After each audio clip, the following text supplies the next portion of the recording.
मुअज़्ज़ज़ ख़वातीन व हज़रात, इस तरह की प्यारी प्यारी वीडियो देखने के लिए हमारे चैनल को सब्सक्राइब करें और बेल के आइकॉन को दबाएं ताकि आपको हमारी वीडियो सबसे पहले मिलती रहे। अस्सलामु अलैकुम दोस्तों, पेश खिदमत है काली आत्मा एपिसोड नंबर 13। उस वक़्त सुरख उछलते हुए खून ने मेरी नीयत ख़राब कर दी। मैं बिल्ली को नज़रअंदाज करके उस पर झुक गया। वो अभी तक तड़प रहा था, तब मैंने उसके गर्दन के नरकड़े पर अपने दांत गाड़ दिए और उसे चबाने लगा। बिल्ली थोड़े फासले पर खड़ी मुझे देख रही थी। मैं अब बेखुद हो गया था। बहुत दिन के बाद मुकद्दस बाप खून मिला था। मैंने अपने आप को उस खून से सैराब किया और उसका गोश्त खाया और मुझ पर नशे की सी कैफियत तारी हो गई।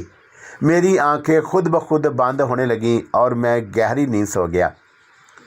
फिर जब मुझे होश आया तो ना वो इमारत थी ना कोई और जगह। अलबत्ता मुझसे थोड़े फासले पर धामू एक दरख्त से टेक लगाए हुए बैठा था। मैं जागा तो वो अपनी सुर्ख आंखों से मुझे देखने लगा। फिर बोला, अब तो तुम्हें मुझे अपने बारे में बताना पड़ेगा। तुम कौन हो भाई? तुम तो मेरे भी बाप लगते हो और तुमने किस तरह एक इंसान को चबा डाला, तुम्हें उसका कुछ अंदाज़ा है? मैं खामोशी से धामू की शक्ल देखने लगा। रफ्ता रफ्ता मुझ पर गुजरे हुए वाक़यात याद आते जा रहे थे। फिर मैं मुस्कुराता हुआ अपनी जगह खड़ा हो गया। मैंने हंसकर कहा, धामू, तुम्हारा क्या ख्याल है, क्या हो सकता हूँ मैं? यार, मुझे तो तुम कोई बहुत ही ऊंची चीज़ मालूम होते हो। नहीं दामू, असल में मैं बहुत अच्छा दोस्त हूँ। तुमसे मेरी दोस्ती हो गई। मैंने बस तुम्हारी दोस्ती में तुम्हारे दुश्मन को अपना दुश्मन समझ लिया। मैं इसी तरह का आदमी हूँ। जब किसी से दोस्ती कर लेता हूँ तो फिर उसका पक्का और सच्चा दोस्त बन जाता हूँ। बस ये समझ लो कि उस वक़्त जब मैं रघु राज को हलाक कर रहा था, मेरे दिमाग में तुम्हारा ही ख्याल था। मैं उसे तुम्हारे दुश्मन की हैसियत से नुकसान पहुँचा रहा था। दामू के चेहरे पर खुशी के आसार नज़र आने लगे। उसने मुस्कुराते हुए कहा, मुझे भी एक अच्छे दोस्त की तलाश थी। चलो, अच्छी बात है, मेरी ये ख्वाहिश पूरी हो गई और एक अच्छा दोस्त मुझे मिल गया। मैं तो खैर दामू को अपने बारे में क्या ही बताता, और उसने मुझे अपने बारे में तफसील बताते हुए कहा कि वो एक भागा हुआ बैर है और रघु राज उसे काबू में करने के लिए जंतर मंतर पढ़ रहा था, और अगर वो रघु राज के कब्ज़े में आ जाता तो उसे सारी ज़िंदगी रघु राज के कब्ज़े में गुजारना पड़ती। लेकिन मैंने रघु राज को ख़त्म कर दिया। दामू ने कहा कि वो मेरा दोस्त है और मेरे हर काम आने के लिए तैयार है। चुनाचा हम दोनों की दोस्ती पक्की हो गई। दामू पुर इसरार कवतों का मालिक था। वो एक बैर था और खुफिया तरीके से हर काम कर लिया करता था। उसने मुझे बताया था कि वह बहुत कुछ कर सकता है और इस दुनिया में रहने वाले इंसानों की लातादाद ख्वाहिशें पूरी कर सकता है। जंतर मंतर पढ़ने वाले लोग उस पर अपने जाल डालते हैं, लेकिन ज़ाहिर है कि कोई किसी की गुलामी तो कबूल नहीं कर सकता और ना ही इसे पसंद करता है। उसने कहा कि वह अपने 3 ऐसे आमलों को कत्ल कर चुका है जो उसके लिए चिल्ला कशी कर रहे थे और वजीफ़े पढ़ रहे थे। मुकद्दस बाप, उस वक़्त मेरे जहन में कोई ख़ास बात नहीं थी। दामू के साथ मेरी दोस्तियां जारी थीं।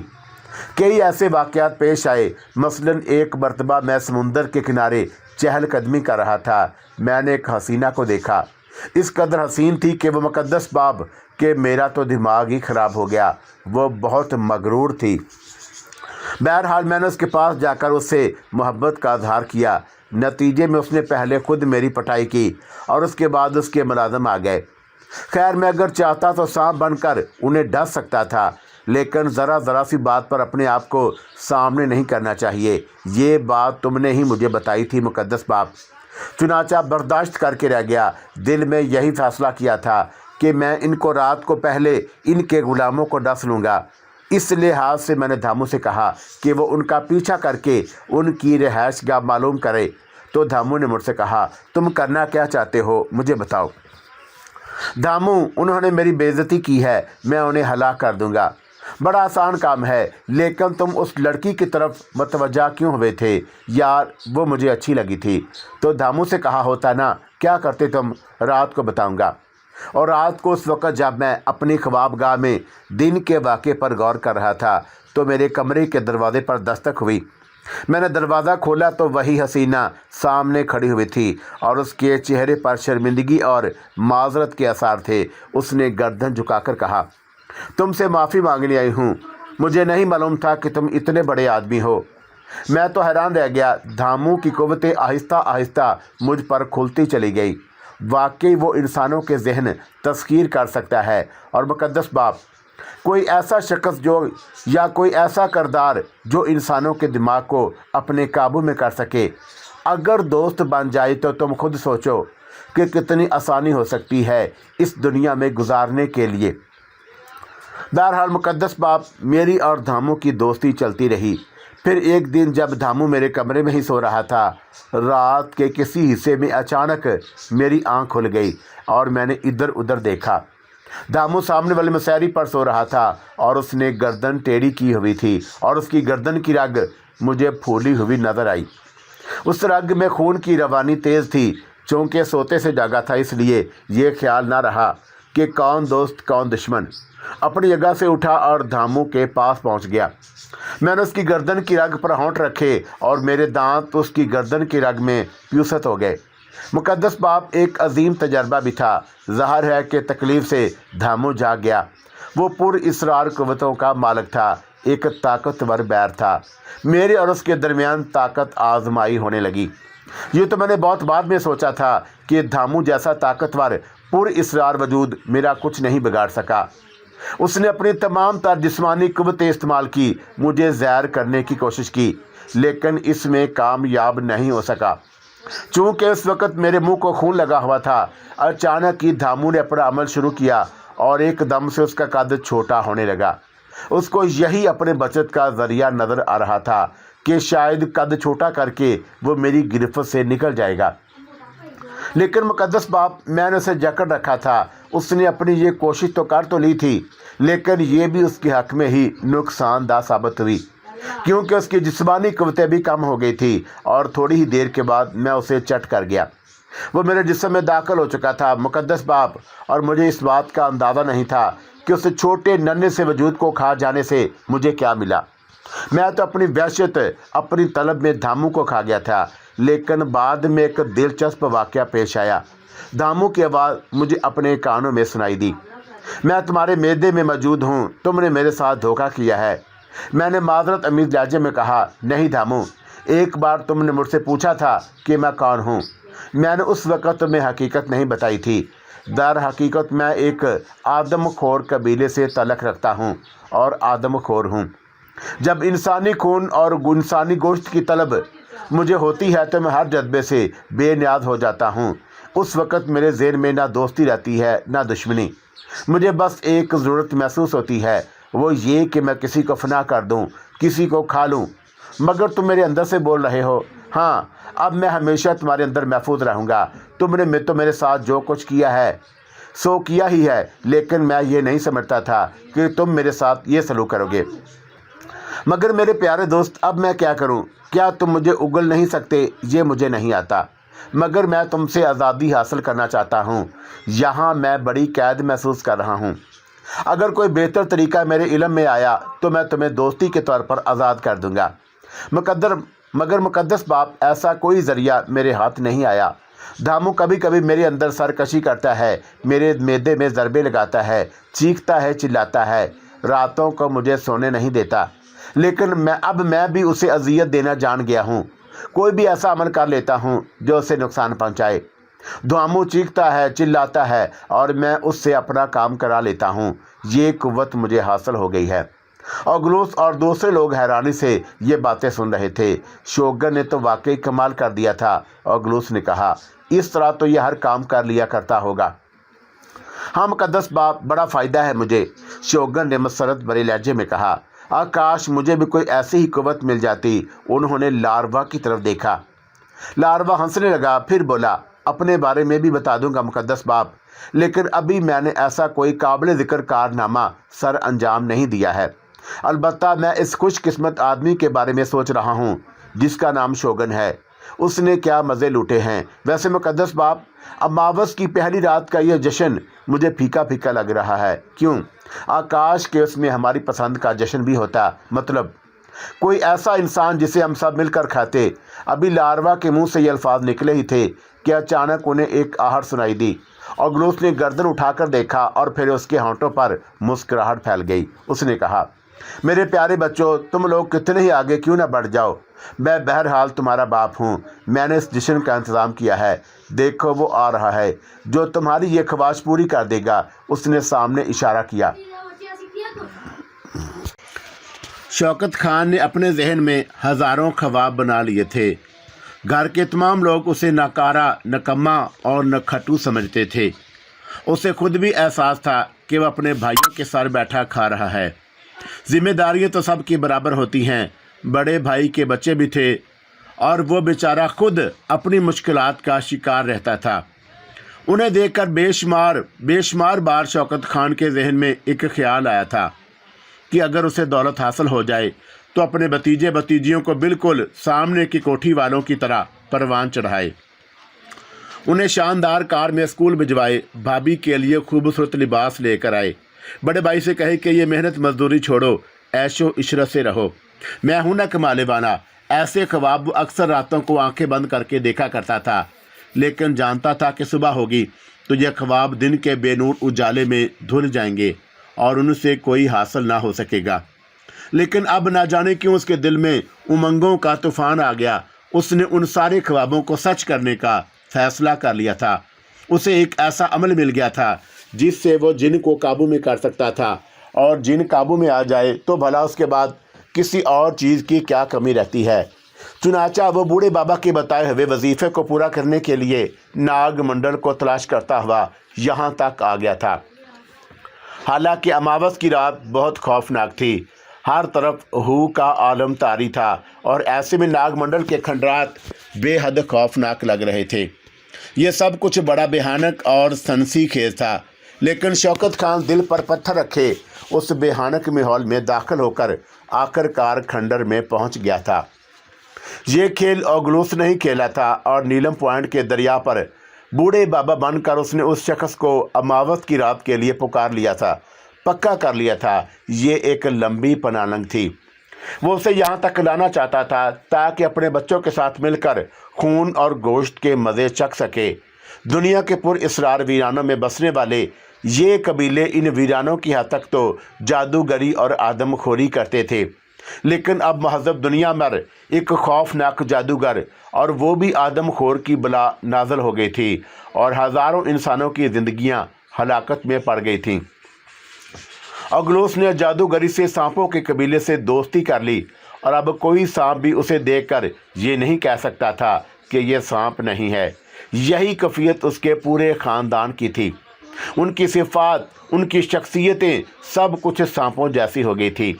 بہرحال شوکت خان نے ایک جگہ منتخب کی اور پتھر کے کسل پر بیٹھ کر چلا کشی کرنے لگا۔ اس نے منتر پڑھنا شروع کر دیا تھا۔ اوگلوس نے اپنے بچوں سے کہا، ہاں بچوں، ذرا تم دیکھو کہ یہ کیسا تگڑا جوان ہے، کافی گوشت نکلے گا اس میں، خون کا سمندر بہہ رہا ہے اس کے اندر۔ بابا، میں نے بہت دنوں سے انسانی گردے نہیں کھائے ہیں، گردے میرے ہوں گے اور کلیجی میری، پارنا نے کہا۔ بھائی یہ فیصلہ تم لوگ آپس میں کر لو۔ بس بابا، میں نے جو کہہ دیا ہے اس کا دل میں کھاؤں گی، سیرا بولی۔ بابا آپ جو دل چاہے کھائیں۔ اچھا ٹھیک ہے، مگر پہلے تھوڑی سی تفریح تو ہو جائے۔ تفریح؟ ایک اور بچے نے پوچھا۔ ہاں بھائی، اب ہم بھوکے تو ہے نہیں کہ فوراً ہی شکار کو دیکھ کر اس پر ٹوٹ پڑیں۔ چوہے بلی کا کھیل دیکھا ہے کبھی؟ ہاں دیکھا ہے، لاروا بولا۔ بھلا کیا ہوتا ہے؟ اوگلوس نے مسکراتے ہوئے کہا۔ بلی چوہے کو پکڑ لیتی ہے، پہلے اسے زخمی کرتی ہے، پھر اسے چھوڑ دیتی ہے۔ چوہا بیچارہ جان بچانے کے لیے بھاگنے لگتا ہے تو بلی آگے بڑھ کر اس کے پنجہ مارتی ہے۔ چوہے کو ایک اور زخم لگ جاتا ہے، وہ نڈھال سا ہو جاتا ہے۔ تھوڑی دیر تک وہ انتظار کرتا رہتا ہے کہ بلی اسے چیر پھاڑ دے گی، لیکن بلی تو تماشا دیکھتی رہتی ہے۔ جب چوہے کو یہ احساس ہوتا ہے کہ بلی نے اس پر حملہ نہیں کیا تو وہ آہستہ آہستہ پھر آگے بڑھتا ہے، وہ اپنی جان بچانے کا خواہش مند ہوتا ہے۔ بلی پھر اپنا ایک پنجہ مار دیتی ہے، बिल्कुल बिल्कुल, यही चूहे बिल्ली का खेल है। तो मेरा मतलब ये है कि जश्न तो हमें मनाना ही है, क्यों ना ये खेल खेला जाए। ये बेचारा मेरा शिकार है। मुकद्दस बाप, क्या इसे तुमने अपने जादू के जाल में पकड़ कर यहाँ बुलाया है? अकल के जादू के जाल में। असल में मैं तुम्हें ये बताना चाहता हूँ कि यहाँ हमारी इस नई दुनिया में अकल का जादू बड़ी अहमियत रखता है।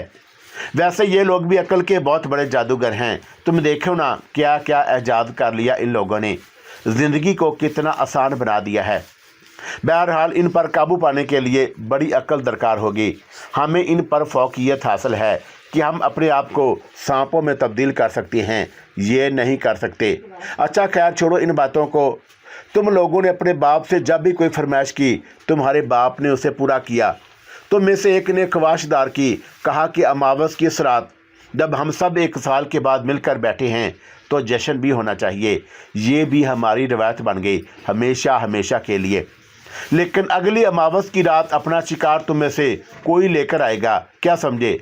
और फिर उसके बाद की अमावस की रात कोई और अपना शिकार लाएगा। अब ये तुम पर मुनहसर है कि तुम वो शिकार कैसे लाते हो। अच्छा अब एक काम करते हैं, थोड़ा सा खेल खेलते हैं। कैसा मुकद्दस बाप?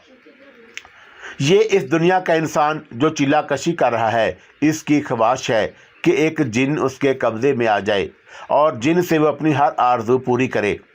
हम एक खेल खेलते हैं।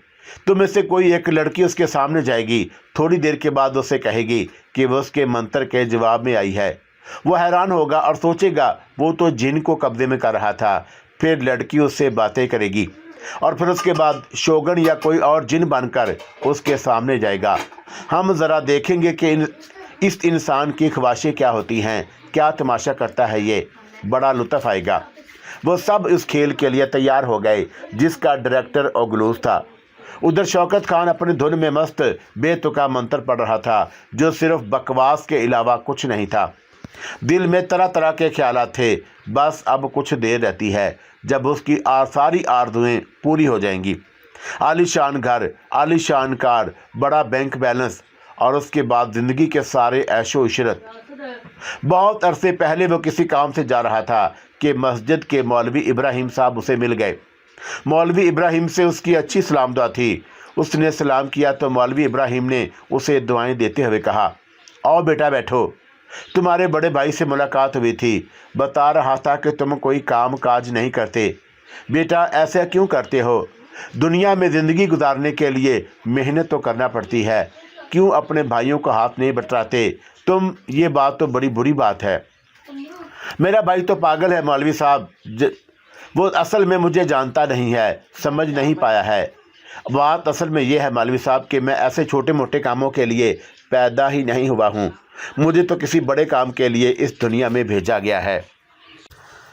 देखो बेटा, एक बात मैं बताऊं, बड़ाई आसमान से नहीं उतरती है, उसे हासिल करने के लिए इंसान को अमल करना पड़ता है, क्या समझे? हाँ, मैं ये सोच रहा हूँ कि कोई अमल करूँ, कोई ऐसा चिल्ला वजीफ़ा जिससे कोई जिन मेरे कब्ज़े में आ जाए। बस मौलवी साहब एक बार मेरी यह ख्वाहिश पूरी होने दीजिए, फिर देखिए तमाशा, पूरे घर को भर कर रख दूँगा। लोग यही कहेंगे कि वाह बेटा क्या इंसान हो तुम। बस मौलवी साहब एक दाव लग जाने दीजिए, आप भी तमाशा देखेंगे। आपको भूलूंगा तो नहीं मैं। नहीं बेटा, ज़िंदगी में कुछ हासिल करने के लिए मेहनत करना पड़ती है, शदीद मेहनत।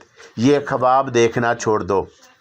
मौलवी साहब आप बुज़ुर्ग हैं, बजाय इसके कि आप मेरा हौसला अफजाई करें, आप मुझसे ये कहें कि बेटा शौकत, इंसान की हर आरज़ू पूरी होती है, तू बेफिक्र है, तेरी आरज़ू भी पूरी होगी। तो मौलवी साहब खुशी भी होगी इस बात के। आप दिल जलाने वाली बातें मत किया करें। इस वक्त भी शौकत बैठा यही तमाम बातें सोच रहा था। उसका ख्याल था कि बस थोड़ा सा वक्त रह गया है। वो मौलवी साहब को बताएगा कि देखिए मौलवी साहब, आप ही कहते हैं कि खुदा शक्कर खोरे को शक्कर देता है। देखिए मुझे भी शक्कर मिल गई, अब कहिए। बस ये ख्यालात आ रहे थे और उसकी ज़ुबान चल रही थी कि अचानक उसे कदमों की सरसराहट सुनाई दी और एकदम से उसका वजीफ़ा रुक गया और उसने सहमी हुई निगाहों से पलट कर देखा तो एक खूबसूरत लड़की उसके पीछे खड़ी हुई थी। इतनी खूबसूरत के एक लम्हे के लिए उसे देखकर सब कुछ भूल जाने को दिल चाहे। असल में ये सेरा थी जो बहनों में काफ़ी खूबसूरत थी। उसे ओगलूस ने यहाँ भेजा था। शौकत खान सेरा को देखकर दम खुद रह गया। सब कुछ भूलकर उसने सेरा से कहा, कौन हो तुम? तुम कौन हो? सेरा की मुतरन्नम आवाज़ उभरी। मेरा नाम शौकत खान है। मैं तुम्हारे वजीफ़े के जवाब में आई हूँ। कोई जिन्नी हो तुम? हाँ, मगर बाबा ने तो कुछ और ही कहा था। क्या कहा था? यही कि वजीफ़े के जवाब में कोई जिन मेरे पास आएगा। क्यों, मैं तुम्हें नापसंद हूँ? सेरा ने बड़ी अदा से कहा और शौकत खान उसे मोहब्बत भरी निगाहों से देखने लगा। फिर मुस्कुराकर बोला, अगर मेरे वजीफ़े के जवाब में तुम ही मुझे मिल जाओ तो मेरी तो तकदीर बन जाए। बोलो, क्या तुम मेरे लिए आई हो? हाँ, आई तो तुम्हारे लिए ही हूँ, लेकिन तुमने मेरी अच्छी खासी तौहीन कर डाली। तौहीन? तो और क्या? वो कैसे? मुझे देखकर खुश होने की बजाय तुम ये कहने लगे कि तुम्हें कोई जिन चाहिए। शौकत खान चौंक पड़ा और फिर उसने गौर से सेरा को देखा और बोला, क्या तुम मेरी हर ख्वाहिश पूरी कर सकती हो? दिमाग ख़राब हुआ है तुम्हारा? क्यों? मैं औरत हूँ। औरत तो सिर्फ अपनी ख्वाहिशों की तकमील के लिए सरगर्दा रहती है। तुम उल्टा मुझसे कह रहे हो कि मैं तुम्हारी ख्वाहिशें पूरी कर सकूँगी तो नहीं कर सकोगी। सवाल ही नहीं पैदा होता। तो फिर क्यों आई हो? तुम्हारे लिए। अगर तुम मुझे पसंद करो तो मैं तुम्हारे साथ रहने के लिए तैयार हूँ। किस तरह? बस एक बीवी की हैसियत से। पागल हुई हो क्या? पहले ही मेरे बड़े भाई की बीवी ने मेरे नाक में दम कर रखा है। ये करो, वो करो, नखट्टू हो, नकम्मे हो, मेहनत करो, रोज़ी कमाओ। एक और मेरे सर पर मुसल्लत हो जाए और वो भी जिन्नी। अरे बाप रे बाप, कहाँ से खिलाऊंगा, कहाँ से पिलाऊंगा तुम्हें? अगर खुद अपने लिए कुछ कर सकती हो तो फिर ठीक है। बास तो तुम मुझे हो, ये बात ज़रा दूसरी है। तुम्हारे लिए मेहनत मजदूरी कहाँ से की जाएगी? फिर तो तुम्हें वही चाहिए। मैं चलती हूँ। मैं तो समझती थी कि तुम इंसान हो, मुझसे मोहब्बत करोगे, मुझे खलूस और प्यार से अपने पास बुलाओगे। मगर बाबा, ये इंसान जो है ना, ये होते ही लालची हैं। तुमने मेरी आंखें खोल दी। सेरा मंसूबे के मुताबिक अपना ड्रामा मुकम्मल कर रही थी और वहाँ से चल पड़ी। शौकत खान एकदम से खड़ा हो गया था। सुनो तो सही, मेरी बात तो सुनो। सेरा रुक गई और बोली, देखो, मुझे तुम पसंद तो बहुत हो, पर मैं क्या करूं? गरीब आदमी हूं, मालो दौलत चाहिए। अरे आखिर तुम भी तो कुछ कर सकती हो। नहीं, मैं कुछ नहीं कर सकती, सीरा ने कहा और वापस चल पड़ी। शौकत खान उसे देखता रह गया। फिर ठंडी सांस लेकर पलटा तो एकदम से उछल पड़ा। दूसरी तरफ एक भयानक वजूद खड़ा हुआ था। ये शौगन था जो जिन की हैसियत से सामने आया था। शौकत खान उसे देखकर चौंक पड़ा। तुम कौन हो? तुम्हारे वजीफ़े का जिन। अरे वाह, मैं तो बेचैनी से तुम्हारा इंतज़ार कर रहा था। भाई जिन, जल्दी से एक बात बताओ। हाँ, पूछो।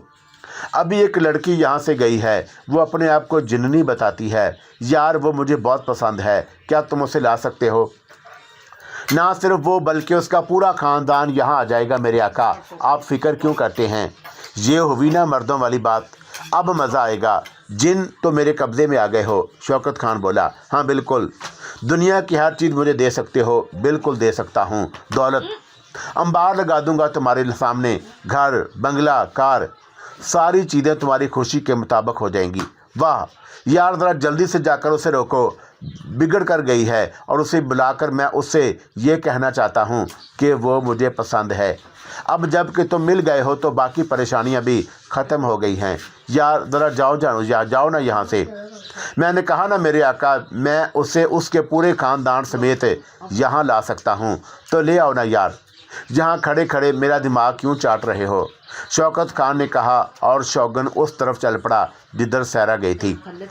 वो सब लोग थोड़े फासले पर मौजूद थे और ये सारी दिलचस्प दास्तान अपनी आंखों से देख और सुन रहे थे।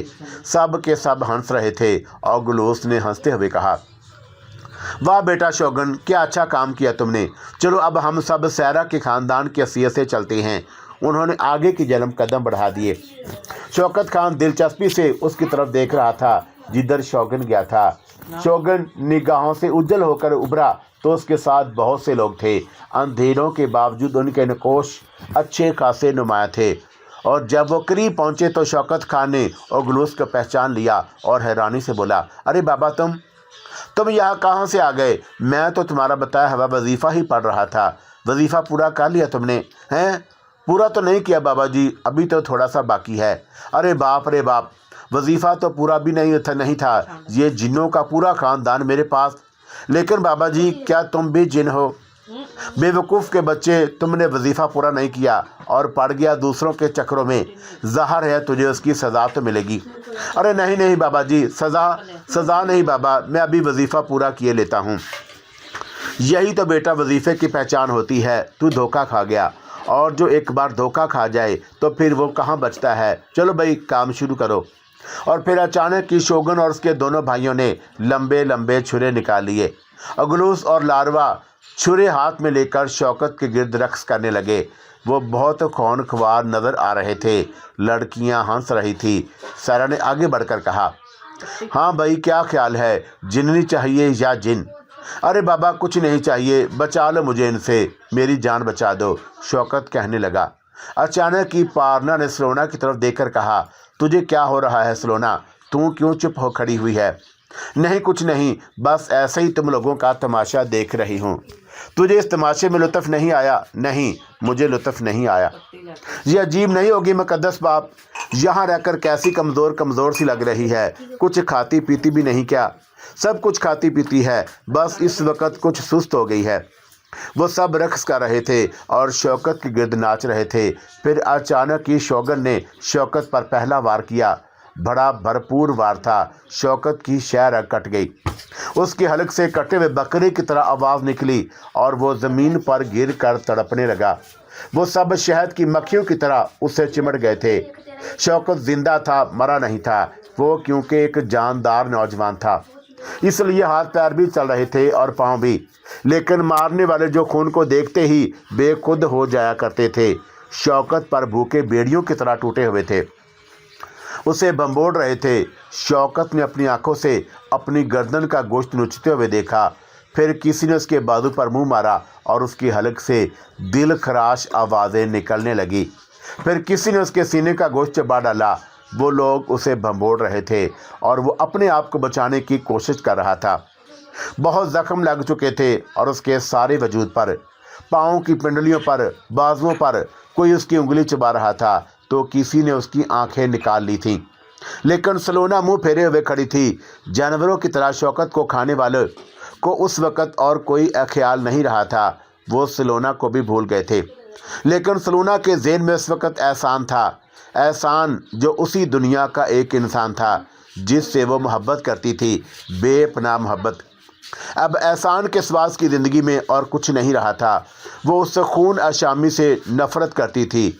वो उन लोगों को रोकना चाहती थी, लेकिन इस वक्त भला कौन उसकी बात सुनता? वो तो सब भूखे भेड़िए बने हुए थे। देखते ही देखते शौकत का हड्डियों का पंजर उभर आया और उसके बदन का पूरा गोश्त गायब हो चुका था। अंदरूनी अज़ाब भी उन लोगों ने चबाकर ख़त्म कर दिए थे। फिर वो खून से लुथड़े हुए सीधे हो गए। अचानक ही ओगलोस ने सलोना को देखा और चौंक पड़ा। अरे तूने गोश्त नहीं खाया? नहीं मुक़द्दस बाप। क्यों? मैं अब तहज़ीब वाले इंसानों के दरमियान हूँ और अपने आप को महज़ब दुनिया का एक फ़र्द बनाना चाहती हूँ। क्या बकवास कर रही हो? हम लोग आदमखोर हैं, सांप हैं। ठीक है, हम इंसानों जैसा रूप धार सकते हैं, लेकिन ये क्या कि तू आदमखोरी नहीं करेगी?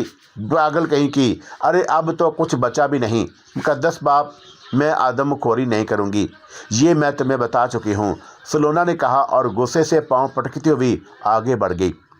वो सब हैरान निगाहों से उसे देखते रह गए थे। इसे क्या हो गया है? वाकई कुछ हो गया है इसे। हाँ, खैर छोड़ो, चलो अब देखो सुबह होने वाली है। हम लोगों को अपनी अमली मंजिल पर पहुंच जाना चाहिए और अब उसके बाद हम आइंदा साल अमावस की रात को मिलेंगे। हाँ, लेकिन अगर कोई किसी मुश्किल का शिकार हो तो सीधा मेरे पास आ जाए। मेरे पास सब मुश्किलों का हल मौजूद है। हम जानते हैं मुक़द्दस बाप। उन सब की आवाज़ें उभरी। तुम लोग ऐसा करो कि इंसानों की शक्ल में मत जाओ, क्योंकि तुम्हारे मुंह खून से लुथड़े हुए हैं। हाथ पैरों और लिबास पर भी खून है। कोई इंसान तुम्हें इस हाल में देखेगा तो ना जाने क्या सोचेगा। सांप बनकर यहाँ से निकल जाओ। फिर जब अपने रिहायश गांव पर पहुँच जाओ तो अपना हुलिया दुरुस्त कर लेना। और सलोना अगलोस ने अपनी बीवी और सलोना को साथ लिया और सफ़ेद हवेली की जानब चल पड़ा। सलोना ने किसी को भी शुबा नहीं होने दिया था और घर वापस आ गई थी।